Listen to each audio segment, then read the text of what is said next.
So, Fox News. I thought airport screening was not invasive enough. Well, now the Orlando airport about to become the first in the nation to use face scan technology on all passengers arriving and departing on flights.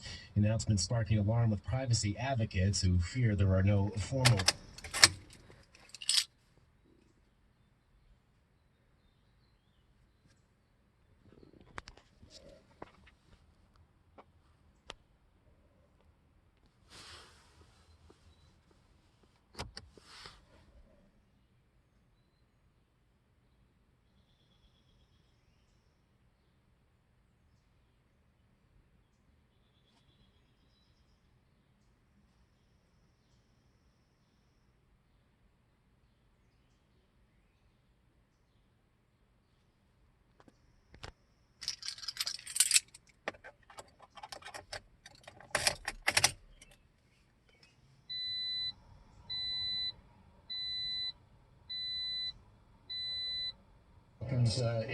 more times historically than it does Democrats. But I understand his frustration. We share it too.